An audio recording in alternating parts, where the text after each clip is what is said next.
वज़ीर-ए-आज़म नरेंद्र मोदी जनूबी अफ्रीका और यूनान के दौरे के बाद बराह रास्त बेंगलुरु पहुंचे। एयरपोर्ट पर हजारों लोगों ने वज़ीर-ए-आज़म का किया इस्तकबाल। बेंगलुरु में पीएम ने किया रोड शो। इसरो का दौरा करके चंद्रयान-3 मिशन टीम को दी मुबारकबाद। 23 अगस्त को खला का कौमी दिन मनाने का किया ऐलान। कहा कि आज दुनिया हमारी तकनीक और साइंसी सोच का लोहा मान चुकी है। वज़ीर-ए-आज़म नरेंद्र मोदी ने कल यूनान के एथेंस में भारतीय कम्युनिटी से किया खिताब। कहा कि दुनिया के सामने आज तेजी से बदल रहा है भारत का किरदार। दोनों ममालिक ने दो तरफा मुज़ाकरात के दौरान 2030 तक दो तरफा तिजारत को दोगुना करने और शराकत दारी को स्ट्रेटेजिक सतह तक ले जाने से किया इत्तेफाक। वज़ीर-ए-आज़म को यूनान के बावकार grand cross of the order of honour से किया गया सरफराज।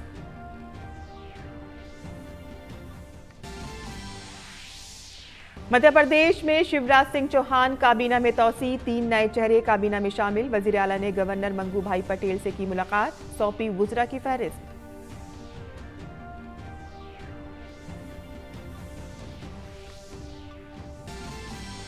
भारत के सकाफती दारुल हुकूमत वाराणसी में जारी G20 सकाफती वुज़रा के इजलास के आखिरी दिन आज एलामिया किया जाएगा जारी। वज़ीर आज़म वीडियो पैगाम के जरिए अब से कुछ देर बाद इजलास से करेंगे खिताब।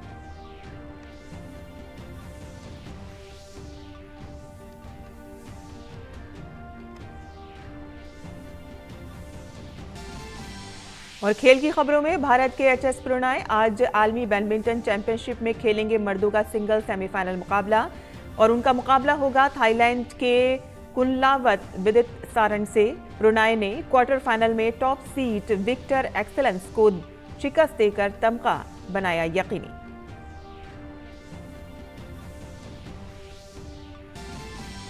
और स्टार एथलेटिक नीरज चोपड़ा ने आलमी एथलेटिक्स चैंपियनशिप के जेवलिन थ्रो के फाइनल में बनाई जगह। 88.77 मीटर थ्रो के साथ पेरिस ओलंपिक के लिए भी किया क्वालिफाई। डीपी मनु और किशोर जेना ने भी इतवार को होने वाले फाइनल के लिए किया क्वालिफाई।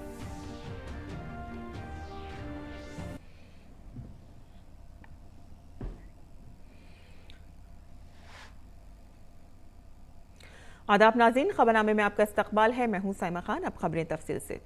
वज़ीर-ए-आज़म नरेंद्र मोदी जनूबी अफ्रीका और यूनान के कामयाब दौरे के बाद वतन वापस पहुंच गए हैं। वज़ीर-ए-आज़म नरेंद्र मोदी आज सुबह एथेंस से सीधे बेंगलुरु पहुंचे। एयरपोर्ट के बाहर हजारों लोगों ने वज़ीर-ए-आज़म का इस्तकबाल किया। वज़ीर-ए-आज़म की एक झलक देखने के लिए लोगों में जबरदस्त जोशो खरोश था।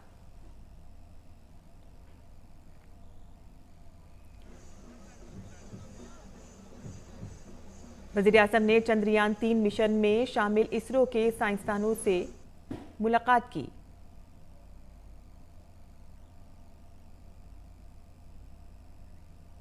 और बातचीत करने के लिए बेंगलुरु में इसरो के मॉनिटरिंग एंड कंट्रोल नेटवर्क का दौरा किया। उन्हें चंद्रयान-3 मिशन के नताइज और पेशरफ्त के बारे में भी बताया गया। बेंगलुरु के बाद वज़ीर-ए-आज़म आज दोपहर नई दिल्ली पहुंचेंगे।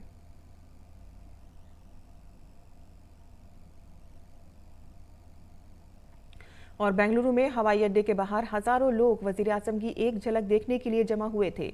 लोगों को मुबारकबाद पेश करते हुए पीएम ने कहा कि दुनिया के हर कोने में न सिर्फ भारतीय बल्कि वो तमाम लोग जो साइंस में यकीन रखते हैं, मुस्तकबिल को देखते हैं, इंसानियत के लिए वक्फ हैं, जोश और वलवले से भरे हुए हैं।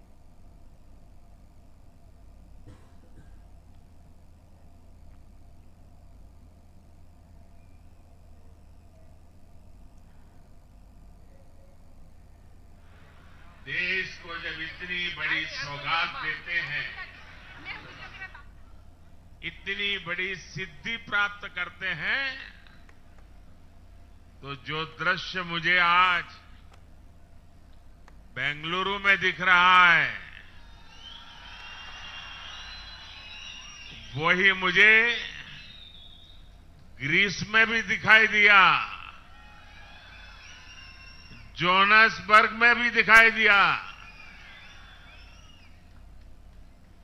दुनिया के हर कोने में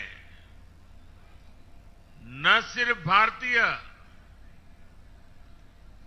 विज्ञान में विश्वास करने वाले, भविष्य को देखने वाले,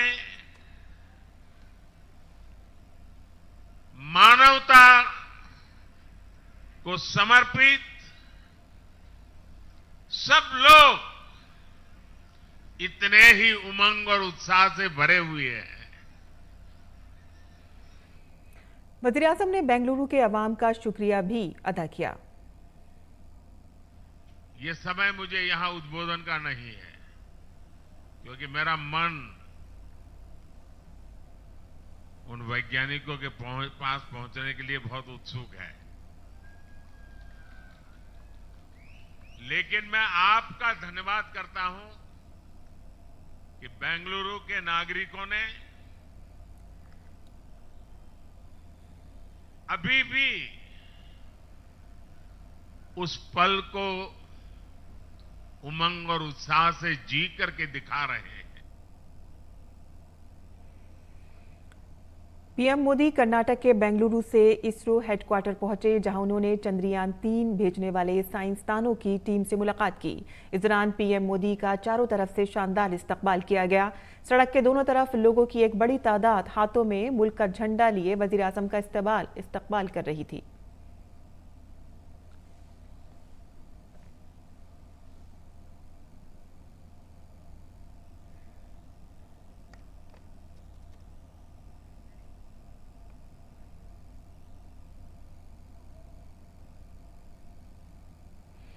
वजीर आजम नरेंद्र मोदी ने ISRO telemetry tracking and command network mission control complex में 23 अगस्त को चंद्रयान-3 मिशन और चंद्रयान-3 की चांद पर कामयाब लैंडिंग में शामिल इसरो के सरबराह एस सोमनाथ और इसरो टीम के दीगर साइंसदानों से मुलाकात की और उन्हें मुबारकबाद दी।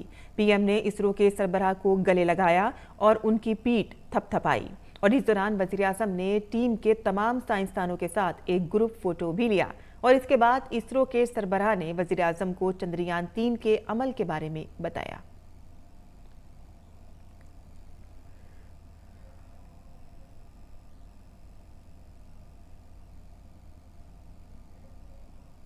आप सभी के बीच आकर आज एक अलग ही खुशी महसूस कर रहा हूं। शायद ऐसी खुशी बहुत रेयर होके जन्मते हैं, जब तन मन खुशियों से भर गया हो।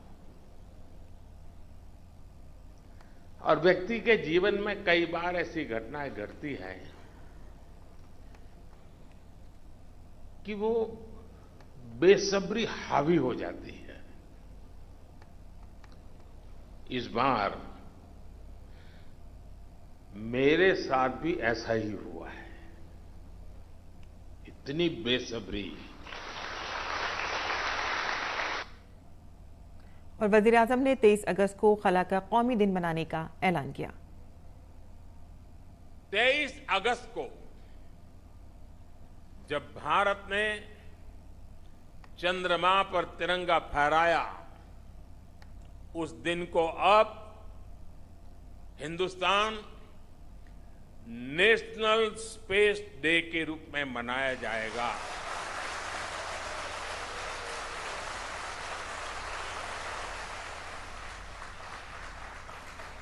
जब हर वर्ष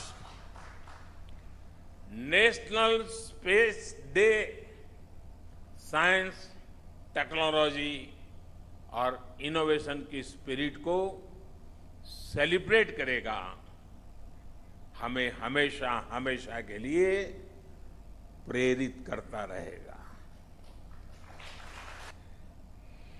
और इस मौके पर वजीर आजम ने इसरो में खवातीन की ताकत पर भी बात की। चंद्रयान-3 में देश ने, हमारी महिला वैज्ञानिकों ने, देश की नारी शक्ति ने कितनी बड़ी भूमिका निभाई है। चंद्रमा का शिव शक्ति पॉइंट सदियों तक भारत के इस वैज्ञानिक और दार्शनिक चिंतन का साक्षी बनेगा। वज़ीर-ए-आज़म नरेंद्र मोदी के यूनान के दौरे के दौरान दोनों ममालिक ने दो तरफ़ा ताल्लुकात को एक स्ट्रेटेजिक शराकतदारी में तब्दील किया। वज़ीर-ए-आज़म मोदी ने यूनान के वज़ीर-ए-आज़म कियारी ताकीस मित्सोताकोस के साथ ज़ाती और वफूद की सतह पर बातचीत करने के बाद दोनों ममालिक के दिफा, सिक्योरिटी, बुनियादी ढांचे की तामीर, ज़राअत, तालीम, नई और उभरती हुई टेक्नोलॉजी की महारत की तरक्की के शोबों में अपने ताउन को बढ़ाने का फैसला किया।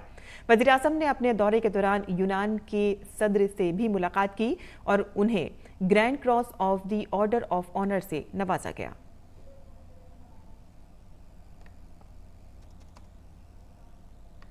दौरा है।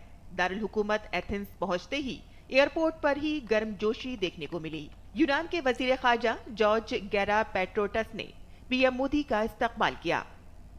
हमारे संबंधों की नींव जितनी प्राचीन है उतनी ही मजबूत है।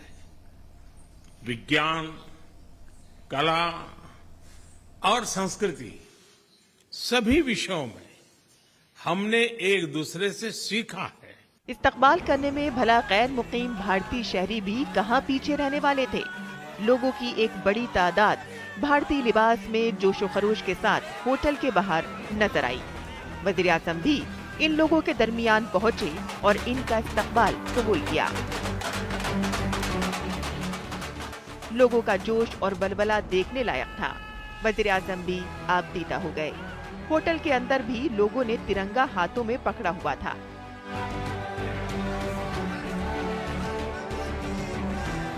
वहीं वज़ीर-ए-आज़म का इस्तकबाल भी यूनान की रिवायत के मुताबिक किया गया।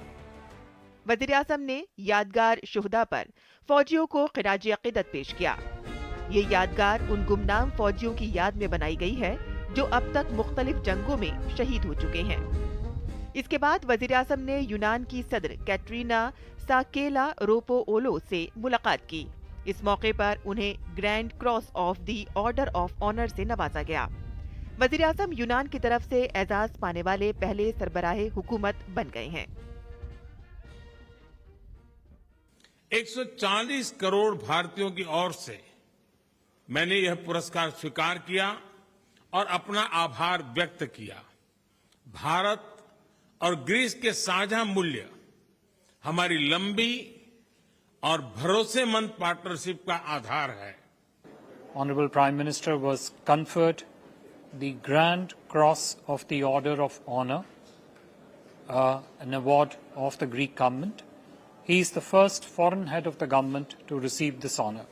यूनान की सदर से मुलाकात के दौरान वज़ीर-ए-आज़म ने चंद्रयान 3 के लॉन्च को पूरी इंसानियत के लिए एक कारनामा करार दिया।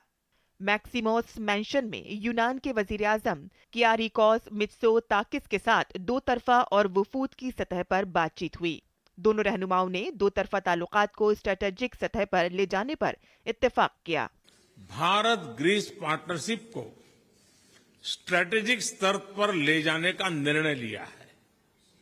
हमने तय किया है कि हम डिफेंस एंड सिक्योरिटी, इंफ्रास्ट्रक्चर, कृषि, शिक्षा, न्यू एंड इमर्जिंग टेक्नोलॉजी और स्किल डेवलपमेंट के क्षेत्रों में अपने सहयोग को बढ़ाकर अपनी स्ट्रेटेजिक पार्टनरशिप को मजबूती देंगे। यूनान आलमी शराकतदारी के हवाले से भी एक बड़ा मुल्क है।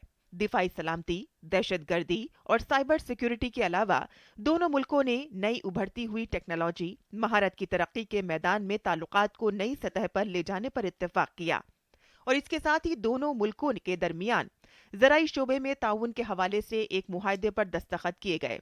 इसके अलावा हिजरत और नक्लो हरकत पर जल्द ही एक मुआहदे पर भी बात हुई। दोनों रहनुमाओं ने 2030 तक दो तरफा तिजारत को दोगुना करने का अज़्म किया। दोनों देशों के बीच स्किल्ड माइग्रेशन को सुगम बनाने के लिए हमने जल्द ही एक migration and mobility partnership agreement करने का निर्णय लिया। हमारा मानना है कि अपने प्राचीन पीपल टू पीपल संबंधों को नया रूप देने के लिए हमें सहयोग बढ़ाना चाहिए। यूनान के साथ इलाकाई और बैनुल-अक़वामी उमूर पर भी बातचीत की गई। यूनान ने भी रूस यूक्रेन से पैदा होने वाली सूरत हाल के पेश नज़र अक़वाम मुत्तहिदा के चार्टर पर अमल करने की बात की।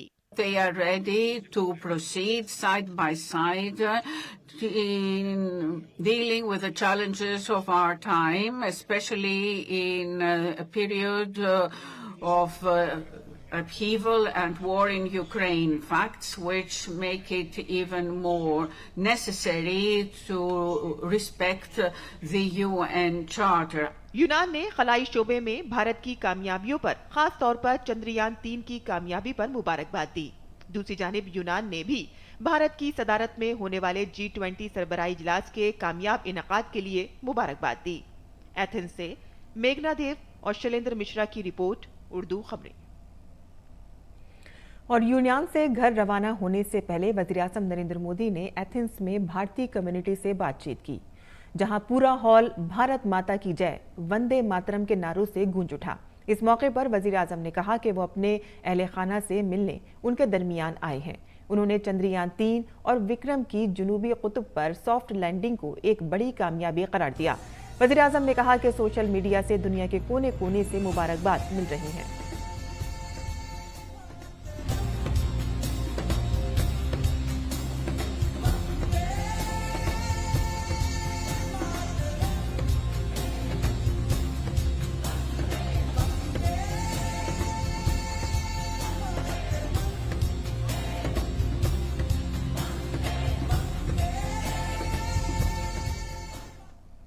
ढेर सारी बधाई आपको भी मिल रही है ना, हर हिंदुस्तानी को मिल रही है।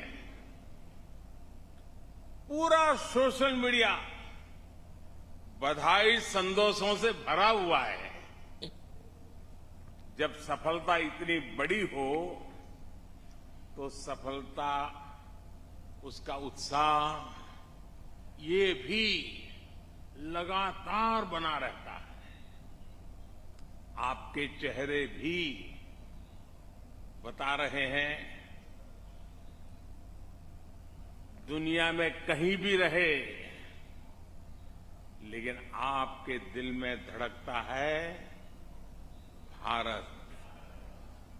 आपके दिल में धड़कता है, आपके दिल में धड़कता है, आपके दिल में धड़कता है। और उन्होंने यूनान की कदीम तहजीब और भारतीय तहजीब को जिंदा मिसाल करार दिया। काशी और वडनगर को भी कदीम जिंदा शहरों में से एक करार दिया। उन्होंने कहा कि एथेंस आमद से मैं काफ़ी जज्बाती हूँ, जबकि काशी से MP हूँ और वडनगर उनकी जाए पैदाइश है। वज़ीर-ए-आज़म ने भारतीय तहजीब को आलमी भाईचारे और इंसानियत को सबसे मुकद्दम रखने की कोशिश खुसूसी शिनाख्त करार दिया।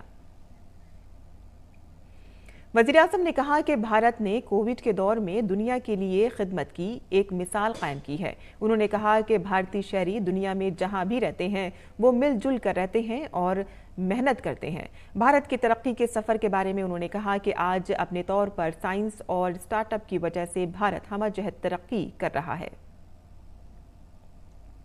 और भारत की बढ़ती हुई मईशत की बदौलत गुज़िश्ता 5 सालों में 13.5 करोड़ लोग ख़ित्ता अफ़लास से ऊपर ज़िंदगी बसर कर रहे हैं। मैन्युफैक्चरिंग और सरमायाकारी के शोबों में भारत की साख बढ़ी है। अब इंफ्रा डेवलपमेंट मुनफरिद होता जा रहा है, चाहे वो एक्सप्रेस वे हो या दही सड़क या तेज़ी से बढ़ता हुआ मेट्रो और रेल नेटवर्क ही क्यों ना हो। मेहमान नवाजी और तहाइफ को बहुत अहम मकाम हासिल है और ये रिवायत सदियों से चली आ रही है। बैनुल-अक़वामी और सिफारती ताल्लुकात में तहाइफ की भी अहमियत है या नहीं, साल 2014 के बाद साबित हुआ कि जब वज़ीर-ए-आज़म नरेंद्र मोदी ने अपने मेहमानों और मेज़बानों को भारतीय सकाफत के अनमोल विरसे और रिवायात की अलामत तोहफे में पेश की। सिफारतकारी की ज़बान में इसे गिफ्ट डिप्लोमेसी कहा जाता है, लेकिन इसमें भारत को फ़ख्र भी है और ये हमारा कौमी विरसा भी है। PM मोदी ने हमेशा गैर मुल्की लीडरों को ऐसी अशिया तोहफे में पेश की हैं जो भारतीय सकाफत और विरसे की खुसूसी शिनाख्त रखती हैं। वज़ीर-ए-आज़म नरेंद्र मोदी ने यूनान के सदर को तेलंगाना की खुसूसी सुराही पेश की। 500 साल कदीम बीदर सुराही खालिस भारतीय ईरानी तर्ज में बनाई गई है, जो चांदी और दीगर मिस्री धातु से बनी हुई है।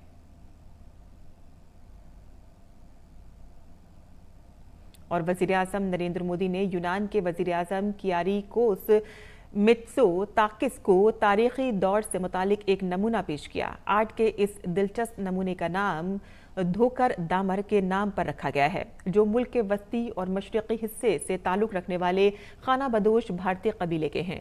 धोकर आर्ट ज़्यादातर हिंदू देवी देवताओं और मुख्तलिफ जानवरों के मुजस्मों पर मबनी है।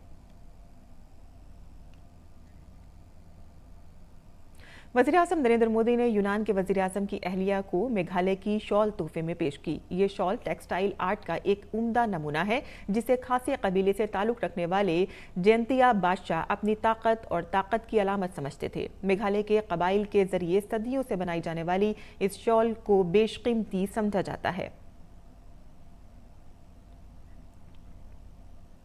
आगे बढ़ते हैं, जहां वाराणसी में जारी G20 सकाफती वुज़रा की मीटिंग का आज आखिरी दिन है। G20 के रुकन ममालिक और मेहमान ममालिक के मुतादिद वुज़रा और नुमाइंदे G20 सकाफती वुज़रा के इजलास में 6 बैनुल-अक़वामी तंजीमों के नुमाइंदों के साथ बातचीत में हिस्सा लेंगे। बैनुल-अक़वामी तंजीमों में यूनेस्को और ICOMOS शामिल हैं। G20 ममालिक के सकाफती वुज़रा की मीटिंग के बाद आज वाराणसी कल्चरल मिनिस्टर डिक्लेरेशन जारी किया जाएगा। वज़ीर-ए-आज़म नरेंद्र मोदी अब से कुछ देर बाद वीडियो पैगाम के जरिए इस इजलास से खिताब करेंगे। और G20 मीटिंगों के दौर के हिस्से के तौर पर कल नई दिल्ली में बिजनेस 20 यानी के यूनी B20 सरबराह इजलास शुरू हुआ। ये इजलास 3 रोज तक जारी रहेगा। दूसरी जानिब वाराणसी में जारी G20 सकाफती वुज़रा की मीटिंग के आखिरी दिन मंशूर जारी किया जाएगा। वज़ीर-ए-आज़म वीडियो पैगाम के जरिए इजलास से खिताब करेंगे और आइए जानते हैं इसकी तफसील। मुल्क में G20 सरबराह कॉन्फ्रेंस से पहले G20 की अलग अलग मीटिंगों का सिलसिला जारी है। बिजनेस 20 सरबराह मीटिंग कल नई दिल्ली में शुरू हुई। 3 रोज़ा कॉन्फ्रेंस के दौरान मरकजी वजीर खजाना निर्मला सीतारमण समेत तमाम मरकजी वज़रा और कारोबारी दुनिया के बड़े लीडर आलमी सतह पर तिजारत से मुताल्लिक़ मामलों पर गौर ख़ौस कर रहे हैं। वज़ीर आज़म नरेंद्र मोदी 27 अगस्त को खुसूसी इजलास में मेहमान खुसूसी होंगे। कॉन्फ्रेंस के पहले दिन मरकजी वजीर खजाना निर्मला सीतारमण ने कहा कि अगले कुछ बरसों में जामे आलमी माशी इस्लाहात बात करने का मौजू होगा। भले ही तमाम मईशतें कोविड वबा से बाहर आने और उसके बाद इस्लाहात वगैरह की कोशिशें कर रही हैं, लेकिन तरक्की को बनाए रखना सबसे अहम सवाल बनता जा रहा है। Quickly diversify our supply chains, well-functioning international markets with resilient and efficient supply chains are the ones who can help us in sustaining our growth. B20 meeting पर G20 शेरपा अमिताभ कांत ने कहा कि हम B20 की सिफारिशों की जांच करेंगे। भारत में सबसे अच्छी B20 मीटिंग हुई है। रिकमेंडेशंस आए हैं B20 से, बहुत ही अच्छी चर्चा रही है। जो इनके रिकमेंडेशंस आए हैं इसको हम लोग एग्जामिन करेंगे, आगे ले जाएंगे। पर मैं यही कहना चाहूँगा कि ये B20 बहुत ही शानदार तरीके से हुई है और जितनी भी G20 हुई हैं अभी तक, उनमें से सबसे अच्छी B20 इंडिया में हुई है। कॉन्फ्रेंस में कारोबारी दुनिया के तमाम बड़े लोगों ने अपनी बात रखी। The task forces worked on the themes of global economic recovery, inclusive global value chains for resilient trade and investment, financial inclusion for economic empowerment, digital transformation, collaborative work in technology, innovation and research, and future of work that is required in terms of skilling and mobility, and finally energy, climate change and resource efficiency. सारी दुनिया में inclusive supply chains हों और business के अंदर और prosperity के अंदर इम्प्रूवमेंट हो, ताकि जो डिस्पैरिटी है इस समय दुनिया के अंदर वो कम हो पाए। वाराणसी में शुरू हुई भारत की G20 की सदारत में सकाफती वर्किंग ग्रुप की चौथी मीटिंग में G20 अरकान और बैनुल-अक़वामी तंजीमों के नुमाइंदों के साथ मसवदे के ऐलान पर गौर-व-ख़ौस जारी है। मीटिंग के दूसरे दिन सकाफत की वजीर ममलकत मीनाक्षी लेखी ने खिताब करते हुए कहा कि सकाफत दुनिया को जोड़ने का काम करती है। भारत का वसुधैव कुटुंबकम का तस्वुर इसमें रहनुमा साबित होगा। संस्कृति है वो सबको जोड़ती है, क्योंकि एक मनुष्य का जो व्यवहार है या अस्तित्व है उसमें अच्छी चीज़ों को अप्रिशिएट करना, पहचानना और लोगों की उस कला, सभ्यता, संस्कृति का मान रखना, ये अगर व्यक्तियों में आ जाए, देशों में आ जाए, तो बहुत सारी समस्याओं के हल तो खुद ब खुद निकल आएंगे। और जब भारतीय प्रेसिडेंसी रही G20 की, तो उसमें कल्चर वर्किंग ग्रुप के ऊपर बहुत दारोमदार रहा। अगले महीने 9-10 तारीख को होने वाले G20 सरबराह कॉन्फ्रेंस से पहले इन मीटिंगों में तमाम अहम मामलों पर गौर व किया जा रहा है। वाराणसी से चंद्रशेखर के साथ bureau report, DD news Urdu खबरें। और खेल की खबरों में भारत के HS प्रणय आलमी बैडमिंटन चैंपियनशिप में आज मर्दों के सिंगल का सेमीफाइनल मैच खेलेंगे। सेमीफाइनल में 9वीं सीड प्रणय का मुकाबला 3rd सीड थाईलैंड के कुनलावत विद सारंग से होगा। प्रणय ने क्वार्टर फाइनल में टोक्यो ओलंपिक के gold medallist top seed Victor Axelsen को शिकस्त दी थी। इस जीत के साथ ही प्रणय ने एक तमगा यकीनी बनाया है। वो आलमी बैडमिंटन चैंपियनशिप में मर्दों के सिंगल जुमरे में तमगा जीतने वाले भारत के 5वें मर्द खिलाड़ी हैं। मजमूई तौर पर ये आलमी बैडमिंटन चैंपियनशिप में भारत का 14वां तमगा है।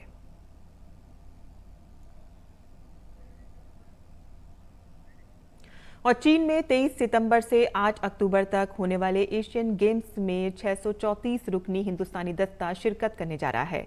वजारत खेल ने 634 अरकान की शिरकत की मंजूरी देती है। भारतीय खिलाड़ी 38 मुकाबलों में हिस्सा लेते नजर आएंगे। Olympic gold medallist Neeraj Chopra की क़यादत में ज्यादा से ज्यादा 65 खिलाड़ी एथलेटिक्स में हिस्सा लेंगे। रोइंग में 33, शूटिंग में 30 और रेसलिंग में 18 तमगों के लिए भारतीय खिलाड़ी मैदान में उतरेंगे। इस साल एशियन गेम्स में क्रिकेट को भी शामिल किया गया है। भारत की मर्द और खवातीन की टीम भी इसमें हिस्सा लेगी। 2018 में मुनक़िद आखिरी एशियाई खेलों में भारत ने 16 गोल्ड समेत 70 तमगे जीतने में कामयाबी हासिल की थी।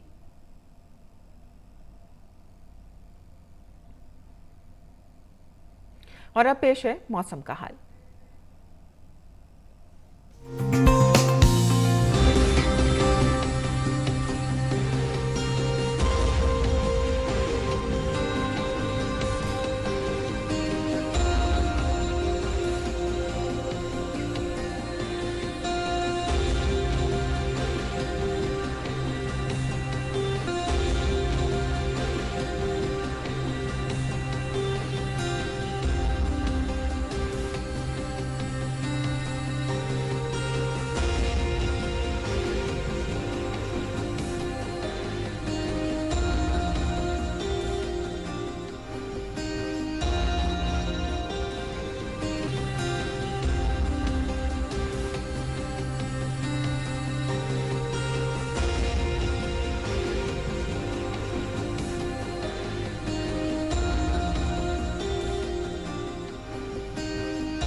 और इसी के साथ ही हमारा खबरनामा यहीं ख़त्म पसीर होता है। हमारी पूरी टीम को दें इजाज़त।